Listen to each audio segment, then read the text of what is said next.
2.7 lakh crore rupees, इतना पैसा foreign investors पिछले 6 महीनों में इंडिया से बाहर निकाल चुके हैं। मतलब ग्राफ में यहाँ दोनों बार्स के बीच में डिफरेंस देखो कितना है। इंडियन रुपी एशिया की सबसे खराब परफॉर्मिंग करेंसी रही है। एक तरफ लोगों की नौकरियां जा रही हैं और आंकड़े दिखाते हैं कि दूसरी तरफ उनकी रियल सैलरी जो हर साल बढ़नी चाहिए वो घट रही है। But we must prepare for the worst, be ready for tough times. Gujarat के सूरत शहर में एक छोटे से घर में एक पिता अपनी 2 बेटियों को समझा रहा है कि अगले महीने से उनका स्कूल बदल जाएगा। अब उन्हें प्राइवेट नहीं सरकारी स्कूल में पढ़ने जाना होगा। इस आदमी का नाम है अल्पेश भाई। कुछ साल पहले तक इनकी जिंदगी एक बहुत ही बढ़िया सक्सेस स्टोरी थी। अल्पेश का परिवार गुजरात के एक गांव में खेती करके बस किसी तरह गुजारा करता था, लेकिन फिर अल्पेश सूरत आ गए, जो दुनिया का सबसे बड़ा डायमंड हब है। यहाँ ये एक डायमंड फैक्ट्री में काम करने लगे और कुछ ही समय बाद इनकी सैलरी 35,000 रुपए तक पहुंच गई। गांव से आने वाले एक कम पढ़े लिखे आदमी के लिए ये काफी अच्छी सैलरी थी। पहली बार अल्पेश की जिंदगी में फाइनेंशियल स्टेबिलिटी आई और उन्होंने अपनी दोनों बेटियों को एक इंग्लिश मीडियम प्राइवेट स्कूल में एडमिशन कराया। जो एजुकेशन उन्हें नहीं मिली, अल्पेश वो अपने बच्चों को देना चाहते थे, लेकिन फिर साल 2025 में सब कुछ बिखरने लगा। Tariffs imposed by the US have been catastrophic for India's diamond industry.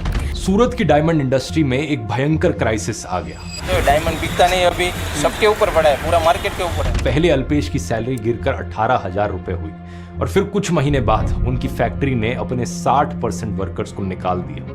उन्हें भी अपनी नौकरी से निकाल दिया गया। इसके बाद अल्पेश काम ढूंढने निकले तो इन्हें कपड़े ढोने का काम मिला, सिर्फ 12,000 रुपए की सैलरी पर। आज अपनी बेटियों को इन्होंने प्राइवेट स्कूल से निकालकर वापस सरकारी स्कूल में डाल दिया। और ये सब एक ऐसे वक्त में हो रहा है दोस्तों, जब मोदी सरकार कह रही है कि इंडिया दुनिया की फास्टेस्ट ग्रोइंग मेजर इकोनॉमी है। आज भारत दुनिया की फास्टेस्ट ग्रोइंग मेजर इकोनॉमी है। कागजों पर इंडिया की इकोनॉमी 8.2% की स्पीड से बढ़ रही है, लेकिन असलियत क्या है यहाँ पर? इस फास्टेस्ट ग्रोइंग इकोनॉमी के बयान के कुछ ही महीनों बाद की बात है। 10 मई 2026 हैदराबाद में हो रही एक रैली में प्रधानमंत्री नरेंद्र मोदी देश के लोगों से अपील करते हैं कि 1 साल तक सोना मत खरीदो, फॉरेन ट्रिप्स पोस्टपोन कर दो, पेट्रोल डीजल कम इस्तेमाल करो, वर्क फ्रॉम होम करो, वैसे ही जैसे कोविड के टाइम पर किया था। यहाँ तक मोदी ने कुकिंग ऑयल भी कम इस्तेमाल करने की अपील कर डाली। हर परिवार खाने का तेल का जो उपयोग करता है, अगर वो कुछ कमी करे, मैंने बार बार कहा है 10% कम करो।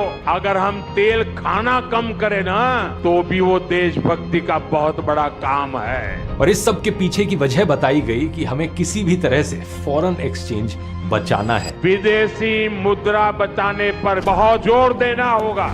कोई भी इंसान इन दोनों खबरों को एक साथ रखकर देखेगा तो बड़ा कंफ्यूज महसूस करेगा। एक तरफ इंडिया की जीडीपी ग्रोथ बहुत ही बढ़िया बताई जा रही है, इंडिया को फास्टेस्ट ग्रोइंग इकोनॉमी बताया जा रहा है, और दूसरी तरफ देश के प्रधानमंत्री जनता से कुकिंग ऑयल बचाने की अपील कर रहे हैं। आइए समझते हैं जीडीपी और इकोनॉमी के पीछे के असली आंकड़े जो सरकार आपसे छुपा रही है। The Indian rupee has slipped to around 96 rupees per US dollar, making it the weakest Asian currency in 2026.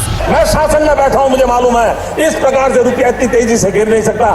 देश जानना चाहता है प्रधानमंत्री जी, ऐसा क्या कारण है कि आज अकेला हिंदुस्तान का रुपया डॉलर के मुकाबले गिरता ही चला गया और क्यों चला? नमस्कार दोस्तों, 29 अगस्त 2025 इंडिया के जीडीपी नंबर्स पब्लिक किए जाते हैं। अप्रैल से जून 2025 के क्वार्टर में जीडीपी 7.8% के रेट से ग्रो करता है। यह आरबीआई के अपने फोरकास्ट से भी 1.3% ज्यादा था। नंबर्स काफी अच्छे लग रहे थे। क्रेडिट रेटिंग एजेंसी फिच ने भी इंडिया की एनुअल ग्रोथ रेट को लेकर अपना फोरकास्ट 6.5% से अपग्रेड करके 6.9% कर दिया। लेकिन ठीक इसी हफ्ते ministry of statistics and programme implementation चुपचाप एक रिपोर्ट रिलीज करती है। इस रिपोर्ट में पहली बार सरकार ने इनफॉर्मल सेक्टर का क्वार्टरली डेटा पब्लिश किया और इसमें जो लिखा था वो जीडीपी ग्रोथ की पूरी कहानी पर सवाल खड़े करता है। इस रिपोर्ट के मुताबिक अप्रैल से जून 2025 के जिस क्वार्टर में जीडीपी 7.8% बढ़ा था, उसी क्वार्टर में इंडिया के इनफॉर्मल मैन्युफैक्चरिंग सेक्टर में नौकरियां 9.3% कम हुई थी। पूरे इनफॉर्मल सेक्टर में नौकरियां 13.13 करोड़ से गिरकर 12.86 करोड़ पर रह गई।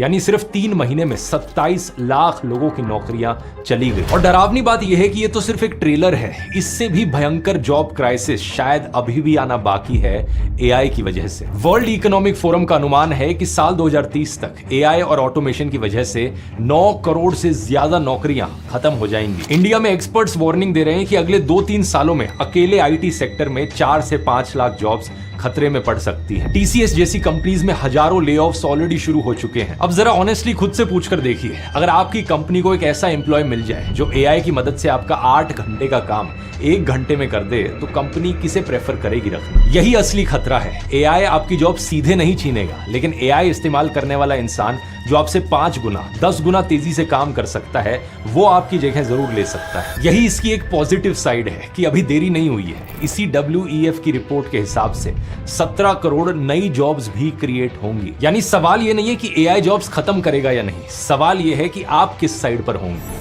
और इसीलिए दोस्तों मैंने बनाई एआई मास्टर क्लास, इस जमाने की सबसे इंपॉर्टेंट टेक्नोलॉजी में आपको अपस्किल करने के लिए। ये 3 घंटे की लाइव क्लास है जहां मैं पर्सनली लाइव आकर आपको 30 सबसे इंपॉर्टेंट एआई टूल्स सिखाऊंगा। इसमें एआई से रिसर्च करना, रिपोर्ट्स बनाना, प्रेजेंटेशंस बनाना, फोटोज बनाना, वीडियोस बनाना, गाने बनाना, इवन वेबसाइट्स बनाना तक सिखाया जाएगा। ये पूरी तरीके से बिगिनर फ्रेंडली है, आपका कोई टेक्निकल बैकग्राउंड होने की जरूरत नहीं है और 1 लाख से ज्यादा लोग अभी तक इसे अटेंड कर चुके हैं। पिछली क्लास में 80% से ज्यादा लोगों ने कहा था कि जितना उन्होंने एक्सपेक्ट किया था उसके अबव एंड बियॉन्ड उन्होंने बहुत कुछ सीखा। अगला सेशन इसका 26 जुलाई को होने जा रहा है और अगर उस डेट और टाइम पर आप एग्जैक्टली अवेलेबल नहीं हो तो आप इसकी रिकॉर्डिंग भी देख सकते हो अगले 7 दिनों तक। कॉस्ट सिर्फ 2 मूवी टिकटों जितनी है, तो अभी जाकर आप ज्वाइन कर सकते हो, लिंक डिस्क्रिप्शन में मिल जाएगा।